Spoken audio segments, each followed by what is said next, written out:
Imagine uma mulher comum transformada em uma das espiãs mais letais da Segunda Guerra Mundial. Uma mãe que deixou sua filha pequena para lutar contra o nazismo. Uma heroína que enfrentou a morte com coragem inigualável. Esta é a história extraordinária de Violette Szabo, a espiã que desafiou Hitler e pagou o preço máximo pela liberdade. Prepare-se para uma jornada de coragem, sacrifício e determinação que irá inspirar e emocionar você. Mas antes de mergulharmos nessa história incrível, quero que você imagine: o que você faria se tivesse que escolher entre sua família e lutar pela liberdade de milhões? Esta é apenas uma das muitas questões que a vida de Violette Szabo nos faz refletir. A história que você está prestes a ouvir vai além de uma simples narrativa de guerra.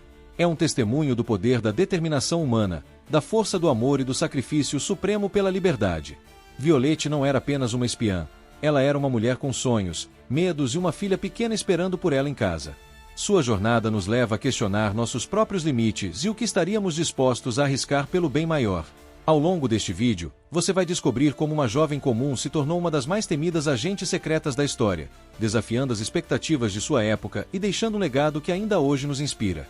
E não se esqueça de se inscrever no canal para não perder nossas próximas histórias fascinantes sobre heróis esquecidos da história.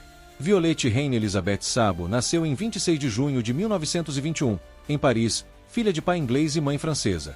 Sua infância foi dividida entre dois mundos: os verões passados na França com os avós maternos e o resto do ano em Sackville, Londres.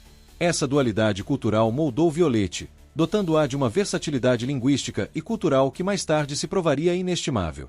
Crescendo em Londres, ela desenvolveu habilidades que se tornariam cruciais em sua carreira como espiã: fluência impecável em francês, uma pontaria excepcional desenvolvida em feiras locais e uma aptidão natural para o ciclismo, frequentemente pedalando longas distâncias pela cidade.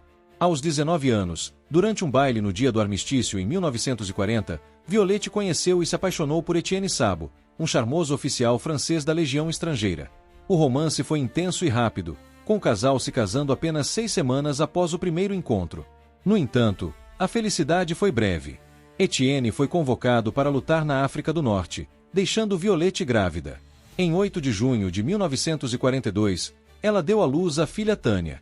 Tragicamente, apenas 4 meses depois, Etienne foi morto na Batalha de El Alamein, no Egito, deixando Violette viúva aos 21 anos.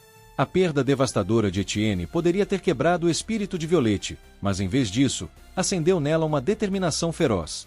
Decidida a honrar a memória do marido e combater o fascismo que o havia tirado dela, Violette começou a procurar maneiras de contribuir para o esforço de guerra. Sua oportunidade chegou de forma inesperada quando, em um jantar, ela conheceu um recrutador do Special Operations Executive, SOE, uma organização secreta britânica criada por Winston Churchill para realizar sabotagem e espionagem nos territórios ocupados pelos nazistas. Mas o que aconteceria quando Violette finalmente enfrentasse o inimigo em solo francês? Como essa jovem mãe lidaria com o peso de deixar sua filha para trás e arriscar tudo pela causa da liberdade? A decisão de Violette de se juntar ao SOE não foi tomada de ânimo leve. Ela sabia que estava se comprometendo com uma missão perigosa que poderia custar sua vida, deixando sua filha Tânia órfã. No entanto, Violette acreditava que estava lutando por um futuro melhor, não apenas para Tânia, mas para todas as crianças que viviam sob a sombra do nazismo. O treinamento de Violette no SOE foi rigoroso e intenso. Ela aprendeu técnicas de combate corpo a corpo, uso de armas, comunicações secretas, sabotagem e sobrevivência em território hostil. Sua inteligência aguçada, coragem e determinação impressionaram seus instrutores, que a consideravam uma das melhores agentes que já haviam treinado. Violette se destacou particularmente em tiro e comunicações em código Morse, habilidades que se provariam cruciais em suas futuras missões. À medida que o treinamento avançava, Violette enfrentava uma batalha interna. Cada nova habilidade adquirida a aproximava do momento em que teria que deixar sua filha para trás. Como ela equilibraria seu dever para com seu país e seu amor por Tânia? Esta tensão entre o pessoal e o patriótico definiria a jornada de Violette e a tornaria uma figura ainda mais complexa e heroica. Continue assistindo para descobrir como Violette se tornou uma das espiãs mais temidas pelos nazistas e como suas ações mudaram o curso da guerra. Em abril de 1944, Violette embarcou em sua primeira missão na França ocupada, codinome Louise. Disfarçada como uma secretária francesa chamada Corinne Reine Leroy, ela foi lançada de paraquedas na região de Rouen. Sua tarefa era avaliar os danos causados aos alvos da resistência francesa e coordenar futuras operações de sabotagem. Violette demonstrou uma habilidade natural para o trabalho clandestino, movendo-se furtivamente pelo território ocupado, coletando informações vitais sobre as defesas alemãs e estabelecendo contatos cruciais com a resistência local. Durante esta missão, Violette escapou por pouco de ser capturada várias vezes, usando sua inteligência rápida e seu charme para despistar suspeitas. Em uma ocasião memorável, quando parada em um posto de controle nazista, ela flertou descaradamente com os guardas, distraindo-os o suficiente para passar sem ser revistada, carregando documentos secretos.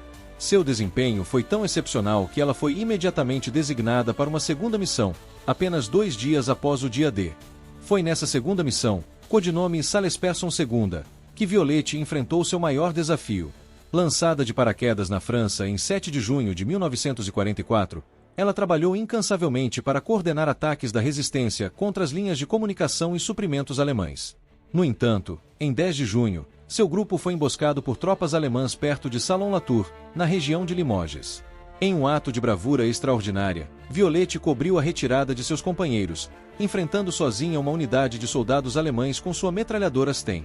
Posicionada estrategicamente em um campo aberto, ela conseguiu manter os nazistas à distância por quase meia hora, permitindo que seus colegas escapassem. Testemunhas relataram mais tarde que Violette lutou com uma ferocidade incrível, abatendo vários soldados inimigos e recusando-se a se render mesmo quando ficou claro que não havia escapatória. Finalmente, ferida nas pernas e sem munição, Violette foi capturada. Mesmo neste momento de derrota, ela manteve sua dignidade e coragem, supostamente dizendo a seus captores: "Fizeram-me cócegas o suficiente com suas balas. Agora vão ter que me carregar." A captura de Violette marcou o início de um calvário que testaria os limites de sua resistência e determinação. Transferida para a sede da Gestapo em Paris, ela foi submetida a interrogatórios brutais e torturas desumanas. Os nazistas, reconhecendo sua importância, estavam desesperados para extrair informações sobre a resistência francesa e os planos dos aliados. No entanto, enfrentando dor insuportável e a ameaça constante de execução, Violette permaneceu inabalável. Ela não apenas se recusou a revelar qualquer informação, mas também desafiou seus captores com uma força de espírito que os deixou perplexos. Em uma ocasião, após horas de tortura, Violette foi questionada sobre por que ela, uma mãe jovem, arriscaria tudo por uma causa que não era sua. Sua resposta foi simples e poderosa: "Não estou lutando apenas pela França ou pela Inglaterra. Estou lutando pela liberdade de todos." Esta declaração resumia perfeitamente a motivação de Violette e a elevava acima do status de mera espiã para o de uma verdadeira defensora da humanidade. Após meses de interrogatórios infrutíferos, Violette foi transferida para o infame campo de concentração de Ravensbrück. Lá, em condições desumanas, ela continuou a resistir, organizando pequenos atos de sabotagem e mantendo o moral dos outros prisioneiros. Sua coragem inspirou muitos, e histórias de sua resistência se espalharam pelo campo, tornando-se um símbolo de esperança.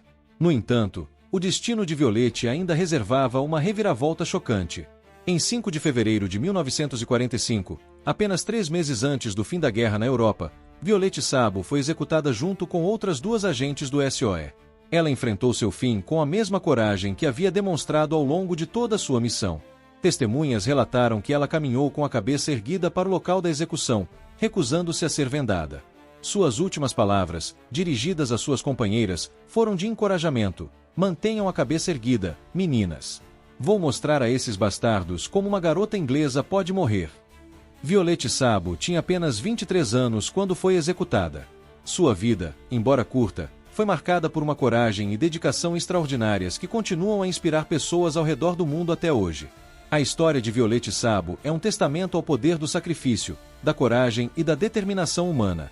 Ela nos lembra que heróis podem surgir dos lugares mais improváveis e que uma única pessoa pode fazer a diferença em face da tirania e da opressão. Violette escolheu lutar não apenas por seu país ou por vingança, mas por um futuro livre para sua filha e para milhões de pessoas que ela nunca conheceria. O sacrifício de Violette não foi em vão. As informações que ela coletou e transmitiu foram cruciais para o sucesso do dia D e a libertação da França. Sua resistência heroica durante a emboscada perto de Salon-Latour permitiu que informações vitais chegassem aos aliados, salvando incontáveis vidas. Além disso, sua coragem inspirou incontáveis outros a se juntarem à luta contra o nazismo, tanto na França ocupada quanto em outros lugares. Após a guerra, o heroísmo de Violette foi reconhecido e honrado. Ela foi condecorada póstumamente com a Cruz de Jorge, a mais alta condecoração civil britânica por bravura, tornando-se a segunda mulher a receber essa honra. Na cerimônia de entrega, sua filha Tânia, então com 4 anos, recebeu a medalha em nome de sua mãe das mãos do rei George VI. A França também homenageou Violette com a Croix de Guerre. O legado de Violette Sabo vai além das medalhas e honrarias. Sua história inspirou livros, filmes e documentários, mantendo viva a memória de seu sacrifício. Em Vormelo, Inglaterra, existe um museu dedicado à sua vida e obra, onde visitantes de todo o mundo vêm prestar homenagem a esta heroína extraordinária. Ao refletirmos sobre a vida de Violette, somos desafiados a considerar que causas em nossa própria vida valem o sacrifício. Como podemos honrar o legado daqueles que deram tudo pela liberdade que desfrutamos hoje? A coragem de Violette Sabo continua a inspirar gerações, lembrando-nos de que, mesmo nos momentos mais sombrios, a luz da esperança e da resistência humana nunca se apaga completamente. Violette Sabo nos ensina que a verdadeira coragem não é a ausência de medo, mas a vontade de agir apesar dele. Ela nos mostra que cada um de nós tem o potencial de fazer a diferença, de lutar pelo que é certo, mesmo quando o custo pessoal é alto. Sua história é um lembrete poderoso de que a liberdade e a justiça exigem vigilância constante e, às vezes, sacrifício extremo. Se esta história o tocou e inspirou, convido você a explorar mais sobre os heróis esquecidos da Segunda Guerra Mundial em nosso próximo vídeo. A história está repleta de pessoas extraordinárias cujas ações moldaram o mundo que conhecemos hoje. Ao conhecer suas histórias, honramos sua memória e nos inspiramos a ser melhores, mais corajosos e mais compassivos em nossas próprias vidas. Obrigado por assistir e por manter viva a memória desses heróis. Juntos, podemos garantir que o sacrifício de pessoas como Violette Sabo nunca seja esquecido e que as lições de coragem, determinação e humanidade que eles nos ensinaram continuem a iluminar nosso caminho para um futuro melhor.